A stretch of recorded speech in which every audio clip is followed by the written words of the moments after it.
세월이 흘러도 변치 않는 인간사의 지혜를 읽어드리는 시간, 썰 작가의 서재에 오신 여러분을 환영합니다. 여러분, 서재에 꽂힌 두꺼운 고전들 보면 숨부터 막히시죠? 좋은 건 알겠는데 언제 다 읽나 싶으실 겁니다. 그래서 제가 이 서재의 문을 열었습니다. 저희 서재에는 딱 3가지 원칙이 있습니다. 첫째, 무조건 쉽습니다. 어려운 한자 성어나 복잡한 배경 지식 제가 다 씹어서 삼키기 좋게 영양제로 만들어 드릴게요. 여러분은 그저 편하게 앉아 즐기시기만 하면 됩니다. 둘째, 자다가도 생각날 만큼 재밌습니다. 뻔한 교장 선생님 말씀 같은 이야기는 사절입니다.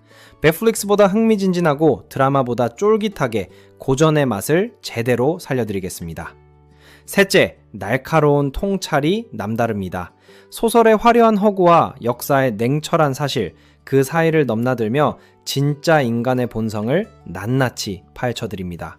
이야기는 흥미진진하게 즐기시되 그 끝엔 여러분의 삶의 뼈가 되고 살이 될 묵직한 지혜 한 조각을 반드시 챙겨드리겠습니다. 가만히 보면 우리가 사는 세상이 전쟁터 아니겠습니까? 직장 상사 눈치 보랴, 거래처 비위 맞추랴, 자식들 키우랴. 정말 총칼만 안 들었지 매일이 전쟁이죠. 그래서일까요? 나이가 들면 들수록 예전에 읽었던 이 책이 자꾸 생각납니다. 젊었을 때는 그냥 장비가 싸움 잘하고 제갈량이 머리 좋은 게 멋있어서 봤는데 지금 다시 펼쳐보니까 그게 아니더라고요. 성공하려고 발버둥 치는 모습, 믿었던 사람한테 배신당해서 슬프는 모습, 그게 딱 우리네 이야기더라고요. 네, 맞습니다. 삼국지입니다. 오늘부터 저랑 같이 이 긴 여행을 한번 떠나보실 텐데요. 제가 아주 쉽고 재미있게 그리고 가끔은 아주 깊이 있게 이야기를 풀어드릴 겁니다. 딱딱한 역사 수업 시간 아니니까요. 그냥 편안하게 앞에 술 한 잔 혹은 커피 한 잔 놓고 앉아 계신다고 생각하고 들어주세요. 자, 준비되셨나요? 그럼 1800년 전 중국으로 한번 날아가 보겠습니다.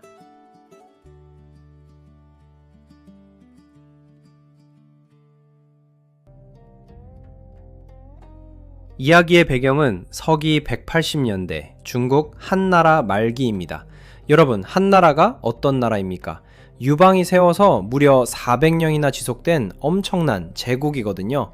그런데 사람도 나이 먹으면 관절 쑤시고 여기저기 아프듯이 이 거대한 제국도 골병이 단단히 들었습니다.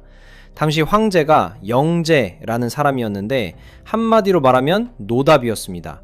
정치는 관심 없고 어떻게 하면 더 재밌게 놀까 궁리만 하던 사람이었죠.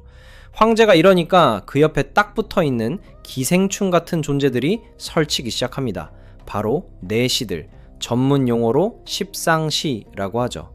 이 10명의 황관들이 얼마나 막강했냐면요, 황제를 아버지라고 부르면서 조정을 쥐락펴락했습니다. 기가 막힌 건 이 사람들이 매관매직을 공식적으로 했다는 겁니다. 이게 무슨 말이냐? 관직에 가격표를 붙여서 판 거예요. 자, 이번에 유주태수 자리 비었습니다. 경매 시작합니다. 500만 양. 더 없습니까?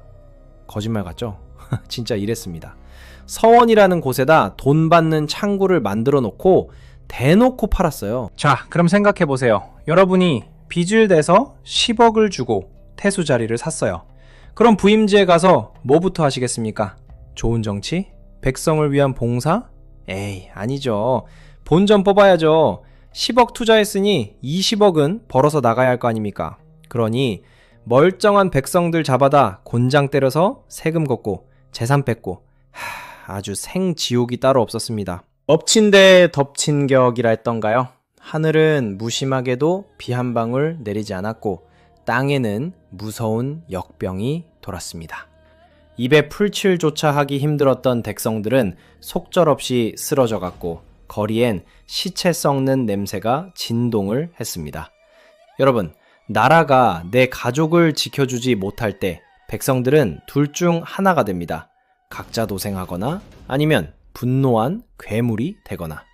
사람이 너무 힘들면 어딘가에 의지하고 싶어지잖아요. 이때다 싶어 나타난 인물이 바로 장각입니다. 나관중이 쓴 소설 삼국지 연의에 의하면 그는 원래 과거 시험에 떨어진 평범한 선비였다고 묘사됩니다.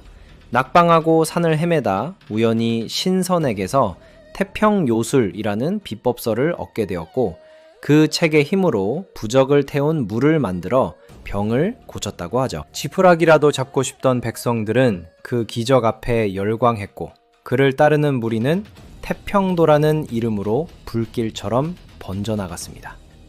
병원 갈 돈도 없는 백성들한테 부적 태운 물 한 그릇 주면서 이거 마시면 낫는다 하니까 구름대처럼 몰려들었겠죠. 신도가 순식간에 수십만 명이 됩니다. 세력이 커지니까 장각이 딴 맘을 먹습니다. 야, 이거 나라 뒤집을 수 있겠는데? 그래서 그 유명한 구호를 외칩니다.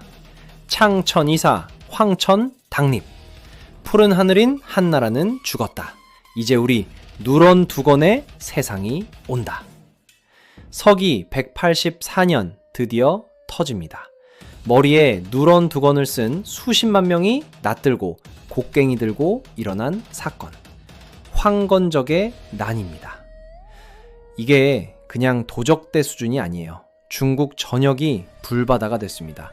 관군들은 보자마자 도망가기 바빴고요. 발등에 불 떨어진 조정에서는 그제야 부랴부랴 방을 붙입니다. 제발 나라 좀 구해주세요. 의병 모집합니다. 라고 말이죠. 자, 이제 이야기의 무대로 옮겨볼까요? 시끌벅적한 유주 땅 탁현이라는 마을의 장터로 가보겠습니다. 거기 의병 모집방 앞에 한 청년이 서 있습니다. 이 사람이 누구냐? 한나라 황실의 먼 친척이지만 지금은 돗자리 짜고 집신 팔아서 먹고 사는 흙수저 중에 흙수저 유비 현덕입니다. 유비가 방을 보면서 나라 꼴이 말이 아니구나 하고 땅이 꺼져라 한숨을 쉬는데 갑자기 뒤에서 누가 천둥 같은 소리를 지릅니다. 아니, 사내 대장부가 나라를 위해 싸울 생각은 안 하고 왜 아녀자처럼 한숨만 푹푹 쉬고 있어? 깜짝 놀라 뒤를 돌아보니 덩치가 산만하고 얼굴은 표범 같으며 수염은 호랑이처럼 억센 사내가 서 있었습니다. 네, 장비, 이떡입니다. 장비는 돼지를 잡고 술을 팔며 제법 큰 재산을 모은 지방의 호족이었습니다. 성격은 불같았지만 돈도 있었고 무엇보다 의리가 있는 사람이었죠. 유비가 자신의 황실 혈통과 뜻을 밝히자 장비는 주저하지 않았습니다. 내게 재산이 좀 있어. 이걸 내놓아 사람을 모아봅시다. 시원시원하죠? 그렇게 둘이 의기투합해서 주막에 갔는데 거기서 또 한 명을 만납니다. 문을 열고 들어오는데 덩치가 구척, 수염이 배꼽까지 내려오는 위험 있는 남자, 관우 운장입니다. 딱 보니까 보통이 아니거든요. 셋이서 술잔 기울이면서 몇 마디 나눠보니까 통하는 게 있단 말이죠. 우리 셋이 힘을 합쳐서 이 난세에 뭐라도 한번 해봅시다. 이렇게 순식간에 의기투합이 된 겁니다. 자, 그런데 여러분, 이 기막힌 타이밍, 이게 정말 실제 역사일까요? 사실 이 드라마 같은 주막시는 나관중이 쓴 소설 삼국지 연의에 나오는 내용입니다. 실제 역사책인 정사 삼국지에는 이들이 어떻게 만났는지 구체적인 기록이 없습니다. 그냥 자연스럽게 모여서 유비를 형님으로 모셨다고만 되어 있죠. 하지만 나관중은 생각했을 겁니다. 영웅들의 만남이 그렇게 밋밋해서야 되겠냐고요. 그래서 이 세 사람을 한날 한시 주막이라는 한 장소로 불러들여서 이런 운명적인 명장면을 연출한 겁니다. 어떻습니까? 역사는 담백하지만 확실히 소설이 가슴을 뛰게 하는 맛은 있지 않나요?